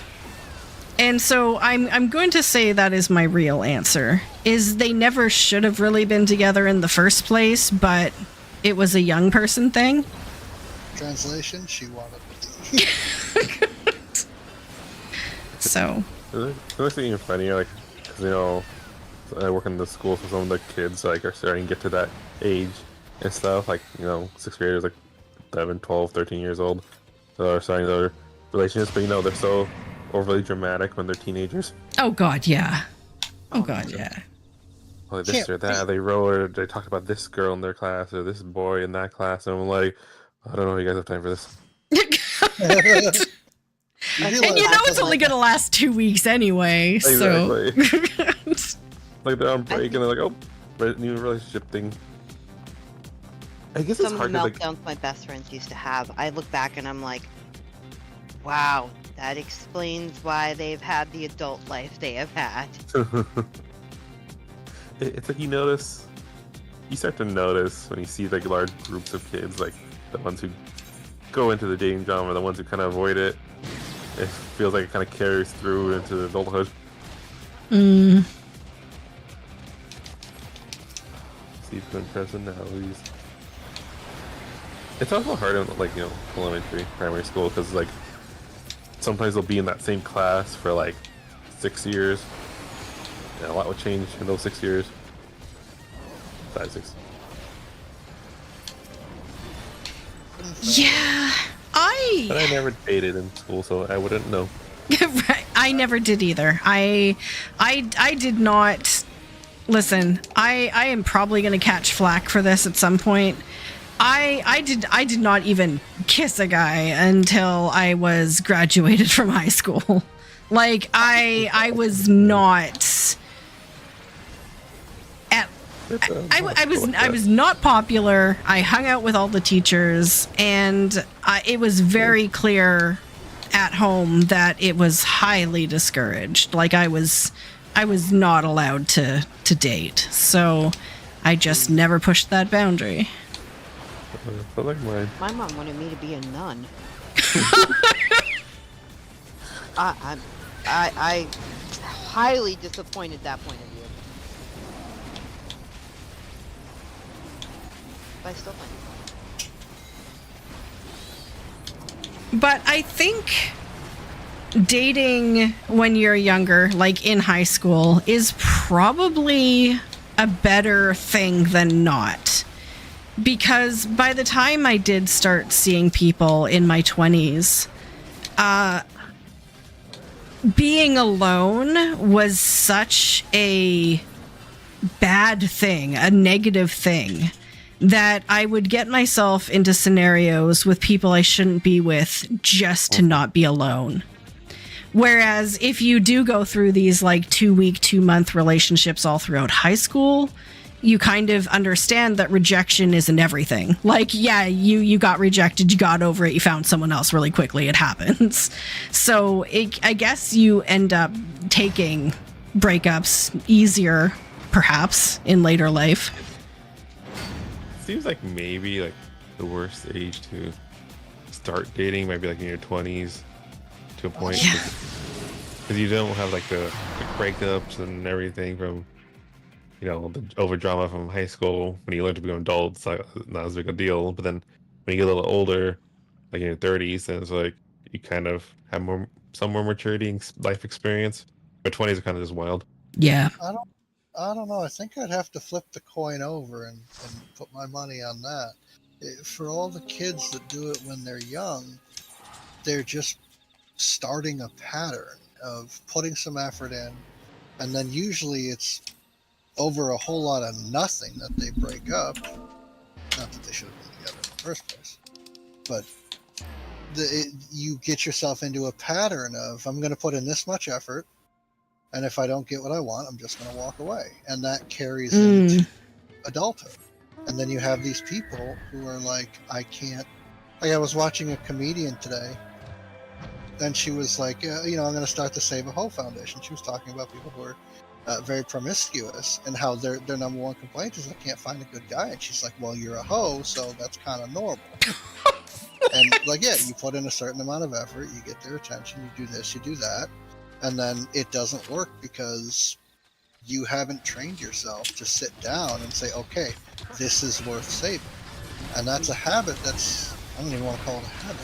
That's a perspective that's difficult to just randomly adopt out of nowhere when your entire middle school, high school, your entire high school career, you've been just like, you talk to my friend, I'm not going to date you anymore.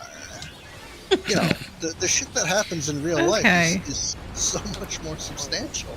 I think the one thing though is a lot, not that I experienced, but a lot of people dated in high school, but they also had different like kinds of dating. Like some people like pretty, you know, hot and heavy. Yeah, and heavy. Others, you know, they stayed together. They went to all the dances and balls and everything, and just they grew up and it didn't work out. They grew up. Yeah. But I mean, at the same time, like, the tiebreaker should be the relationships you witness in real life. It's honestly the experience you have watching your parents interact or your, you know, guardians interact with their paramours. Like, whatever your experience is whether you are dating or not dating in your younger years, you're still learning how to interact with a potential partner in the future. So I gotta be super careful raising my kid, because how I treat her is what she's gonna assume guys are like. Yeah. I guess. People tend to see their parents and the adults in their life. It's their formative years. That's who was there, so they're gonna assume that's normal. Like, just under a week ago, like, I had it out with my parents because they were. Well, particularly my dad was arguing with me about something that I know him to be factually wrong about. And it kind of, you know, I'm almost 40. It's strange for me to sit down and think, you really haven't shaken that your parents are perfect crap out of your head yet? It's like, not entirely, like, not to this degree. Like, I knew he was fallible, but I didn't think he was going to die on a hill that he was flat out wrong about. You know, and part of that, you know, kind of hurts. It's like, okay, now what? You know? And that's the thing, is that round about your late 30s, mid 40s, you become intellectually, or at least maturely, on par with your parents. And you get to see them as kind of person to person instead of any sort of authority figure or, you know, omnipotent being. And it's hard. It's hard. And then after that, you kind of take on the guardian role for your parents, who just can't navigate the world with their declining health or mental agility or, you know, whatever. I just like how our conversation has turned into the omnipotence of parents and taking care of them. And I started with, like, you know, working Valentine's Day and roses. Right. It ever evolves, like how we were moments ago talking about the differences in culture between Japanese players and North American players. Yeah. No, and it does. It's one of those experiences that if you live long enough, everyone goes through it. I never had to experience my dad ever being wrong about anything, because he died when he was 65. So I never had to have that experience, and I'm glad. I was such a daddy's girl. It would have really been hard for me to have him live long enough that eventually I felt that I had to take care of him. And I know he felt the same way. So, but my mother, on the other hand, is in very declining health. She has always had issues mentally, because she was very abused as a child. And people who are very abused as a child never really mature past like a teenager stage. And it's definitely very challenging to take on that role. Yeah. I can appreciate the sterility in your statements. I mean, I recognize it, and I'm like, are you covering it up? I think the sterility is necessary for a topic like that, at least in the setting that we're in. Someone's gonna say, Yeah. recognize it, and I appreciate it. That's some rough-ish. Yeah, and I mean, all this can circle back to the differences in cultures and how important it is to really be respectful and polite to everyone. We all understand these things as being challenges that almost everyone faces. At any given time, pretty much everyone you talk to is struggling with something.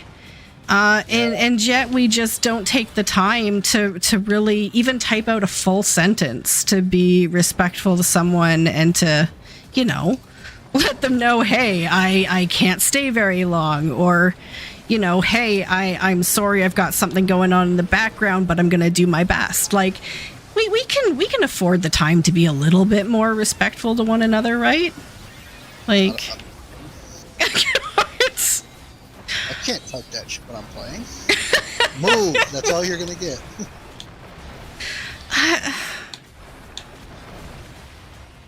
I mean, if I'm streaming, you'll get move, bitch. Get out the way. Like, I'll hit that button on my stream deck, but that's about it. That's all you're gonna get.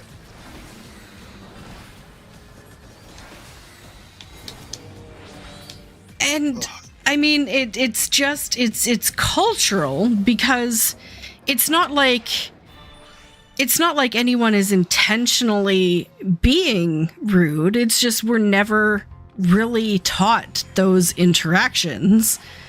Elementary school, I remember doing a lot of coloring and playing with parachutes and stuff, but we were never really told this is the polite way to introduce yourself. This is the polite way to excuse yourself. Like, you saw adults do it, and you were like, I want to be cool like the adult back when you saw it. Right? Wait, so hold on. I want to touch on something you said. You played with the parachute too? Like, where everybody Everyone did. You'd whip it up and then pull it down and sit on it? Disco! Yeah. That shit was amazing. Like, if there was an adult parachute class, I would go once a month. I shit you not. Way too Shit much was money. amazing. Buy a parachute. Invite strangers. It was cool. If you didn't think it was cool, you're full of shit. At me in the comments. And them little scooters they had you ride around, it shall beat your ass in them scooters. I'd crash into you at 50 miles an hour. Yes, I was 8 and I was still going 50 miles an hour. And culturally, like I am speaking a lot for Japanese people, but keep in mind, like, I was raised with exchange students from Japan, so I did spend a lot of time in my formative years with Japanese people. It's not about I need to be polite to this person, because if not, they'll think I'm rude.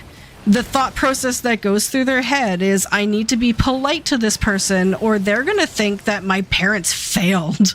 Like, they're going to think badly of my family because I wasn't taught better. It's not a personal thing. They're not doing it because they want to look good. They're doing it because they don't want anyone to think badly of, who they are or how they were raised. That's just how it is for them. They don't even think about we're more polite than you. It's just, this is the way things are. Why aren't you this way?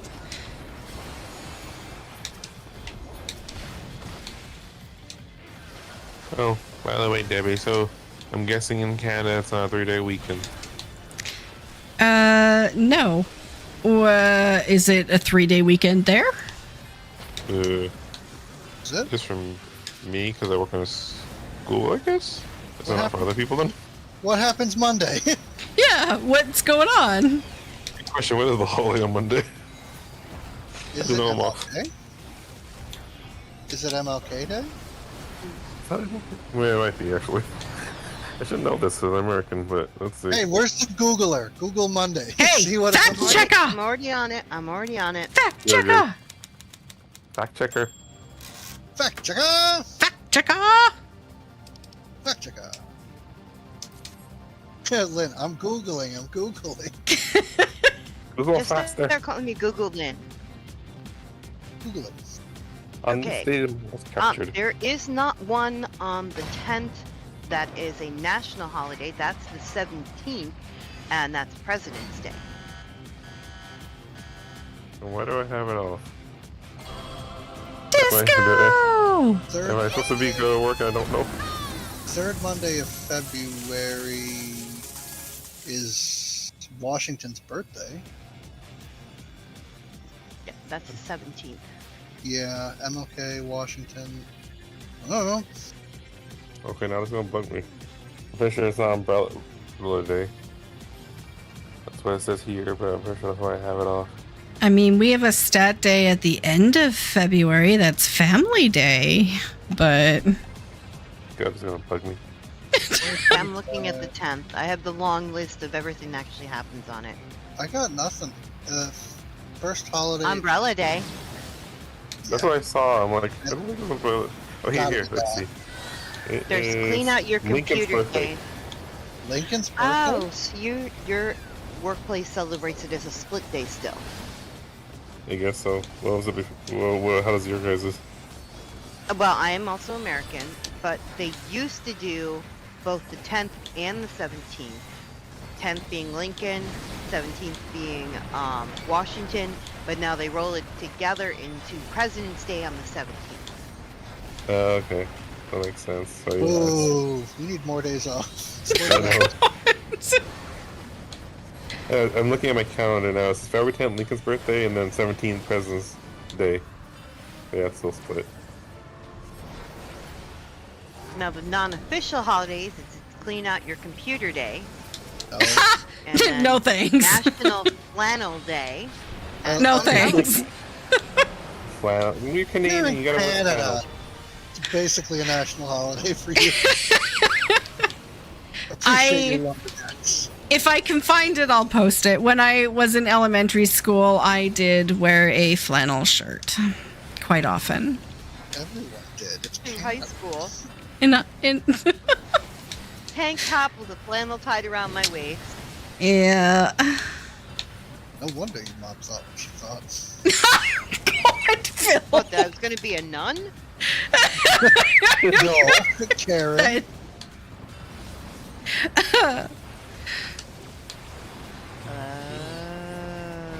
That's right. I went there. Well, you know, it does make sense. I also used to have like big keychains hanging off my book bags all the time. That one I don't get, but I'll give it to you anyway. What does the keychain have to do with your sexuality? Well, we got it. Okay, what I was told is that a lot of women who are in same-sex relationships tend to wear keychains because they work jobs that usually mean they have to have more responsibilities and stuff. This was a long time ago.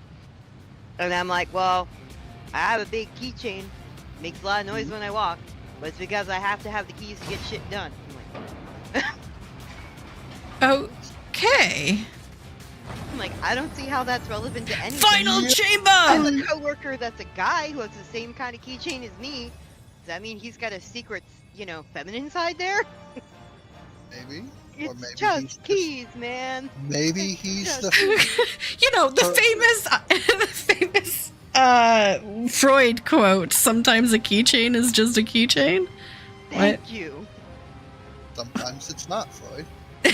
Also, why has he got to have a secret feminine side? Why can't he be the sender instead of the receiver? It was based on the statement that only women who are into same-sex relationships have big banging keychains.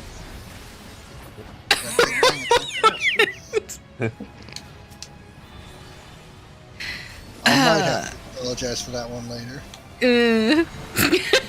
Apologies may have to be made. Yeah.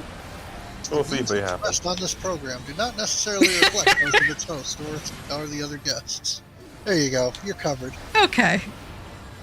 It's all it takes. I sure hope that's all it takes. Otherwise, I'm going to have a lot of groveling. See, I don't quite know. Like, I am a Canadian, but I am streaming on Twitch and YouTube, which are both American companies, so I believe they're held to American legal standards, regardless of the fact that I am not American. So They usually have something in the terms says they're not liable for anything you do. Don't worry about them. They're a corporation. I don't even know you exist. that is true. I just found it odd. My mom kept trying to find every possible stereotype, and I'm like, no, no, don't. I respect the lifestyle, but I do not participate. Well, Was she trying to send you to a convent so that you would have plenty of choice? Like what? I'm so confused now. I'm lost on that one. seriously being raised in the Catholic school system in a devout family of other Catholics and everything. I think she just thought that one of her children should become a nun. Okay. Another family friend who basically with the exact same upbringing, the exact same mentality, the oldest son, they didn't care what this dude did. The next son, they were trying to push him to become a priest. Now mind you, I'm the oldest in my family, so I'm like, wouldn't it be the other way around? But my sister was like one of those people where you sat there and go, she ain't gonna be no nun. We'll be lucky if she's not got somebody named, you know, Junior before she graduated high school. Woof. Okay. She is a very mature person Free-spirited and people. always took care of her business. So But she keep didn't end them- up in the family way. Of course. Very free. You say things I usually only hear in movies.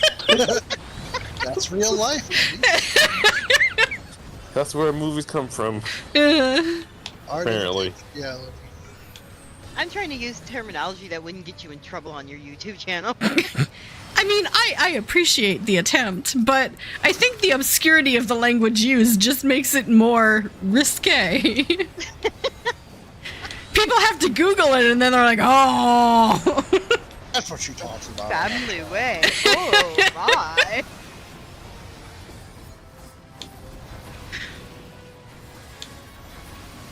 sometimes I think I've read too many like historical novels and watched too many like history with tea time kind of things, because I sit there and it's like I start using terminology and people are like, what the hell is wrong with you? I'm like, I don't know.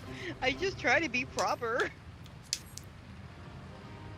I will pass on that. My poor dad tried to raise 3 young ladies. He ended up with a firefighter, a sailor, and an emergency room nurse. Poor guy never stood a chance. One on the game, but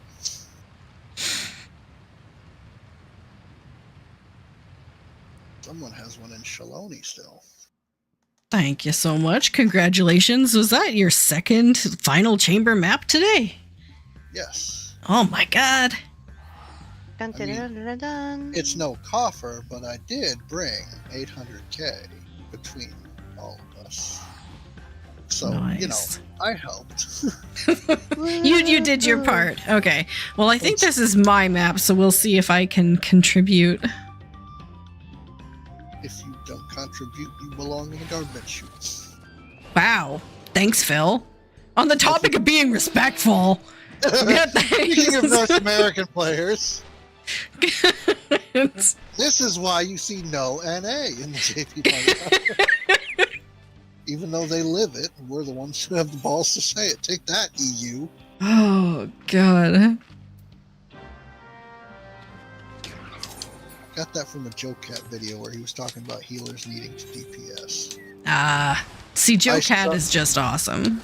Yeah, like he gets passed. But I struggled with that healers need to DPS. I'm like, I normally want to, but now that you're telling me I have to, I feel like I have a problem with it. Like, I'm such a good healer that I know I had time to DPS. Now I'm like, don't tell me what to do.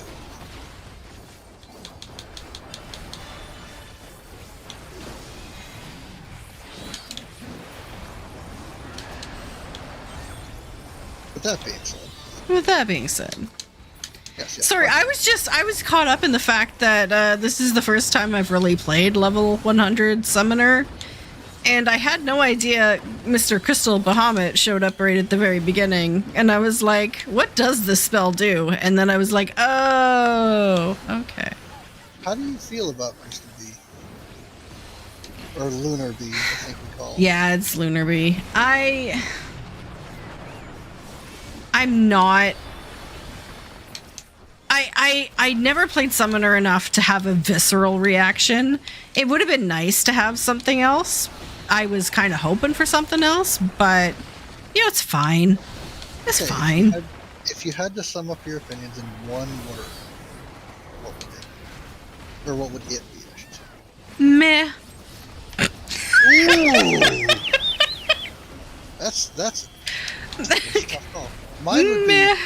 trade. Oh. Well, like, we can't get regular Bahamut then, unless we go to the third, tent pole of the rotation. Right. Because I think it's Lunar Bee, Phoenix, regular Bee, Phoenix, and then the whole thing resets. And I'm like, no! Get this mechanical bullshit out of my face! Give me the King of Dragons back! I want the King of Dragons! So I was very upset. That's fair. I like the soul title dragon though. I just wish we had more elements. Have them, give us like 4 expansions and we'll finally add a job that introduces... Actually, no, Picto has... What do you mean elements? Like Well, Shiva. Summoner. Or Ramu. So, yeah. Why can't we... elemental summons. more Yeah. summons. Ah, it's That's- fine. that's- There was a lot of speculation that that's what they were going to do. Is they were going to give us Yeah. a Shiva and a couple of the others. And I was like, oh man, that would be cool. It would be. I really wanted. It still bugs me for Red Mage because I really like Red Mage, but it has no water ice spells. It has like Oh. everything else. But it still bugs You just reminded me about what pisses me off. What else? So Well, I know what I'm like. So the Summoner quest. Do you remember the ARR Summoner quests? Yes. Vaguely. Do you remember how they ended on you bothering a very strong, aetherically lightning aspected Plus, Yeah. you were on the lightning side of it. I was like, oh boy, we're getting Ramu! And then it was just like, oh, by the way, there's this thing. Oh, yeah. Suddenly, and I was like, but Ramu? Where's my Ramu? I'll take Ixion. I'll take that lady. 12. I'm not a furry. I'm saying. I'm trying. Like, where's the good stuff? And lightning is like my element. Like, that would have been my chosen caster. Now I have to do red mage because swag. But like, I was like, we're just getting to the part that I want to be on, and they're like, we're going a different direction with this caster. Very, very disappointing. Yeah. But they can fix it. Level 110. They can fix it. They'll fix it, right? You literally just made my point. And the reason why we all shouldn't just go and make hate videos about it not being exactly what we want is because it's a changing, ever-evolving MMO, and it probably will change again in the future. For some reason, everyone. Come on.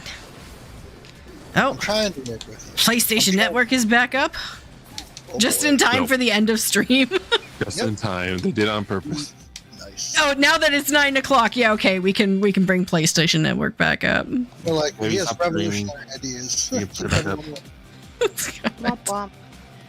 Yes, much womp womp. Because, I mean, I can't even, honestly, guys, I can't even stay up. I've been up since 3 o'clock in the morning. I am just exhausted. 18 hours? Yeah. Oh, but if you I'm were doing old. calculation, Like- you'd figure out how to check marks. Disco! Nope. Nope, stream's over. It's like, it's okay, old lady, go to bed. Yeah. Yeah, it's fine. It's fine. There will be coffers next week. Coffers. Crying coffers over here. This ain't fair. It's totally unfair. Got to the bottom twice, Evie. Got no coffers, and she just looks at me like, what does that have to do with me getting treats? I'm failing to see the connection. Does that mean it's food time now? Is it treats time, or are you just gonna... Well, I think what it is I went to bed early last night. She's I think she wants to get her one last go outside and then go up to bed and go to sleep. Okay. So are we done, or does anyone have anything they need to clear before next week? Speak now or forever hold your pieces. A week. Forever hold your pieces for a week. Okay. Okay. Well, thank you so much, everyone, for joining me tonight. Everyone who could make it. Thank you so much to everyone who joined me on mic. Thank you, thank you, Fact Checker, for being here. Mm-hmm. Dun da da da. Dun da da da. And I'm not going to be streaming tomorrow, but I will be back on Monday for my podcast, which is going to be like a whole lot of Patch 7.2 talks. So join me for that. Oh, yeah. Okay. Take care, everyone. Love yourself as much as you love others, and we'll see you. No. What? No one's ever said no like that before. During an outro. It's like, I refuse to take care of myself. Was that what I said? I- That's not what I intended to say. I think I'm on YouTube, but okay. Okay, we'll see you all in game. Bye. No. Bye, everybody.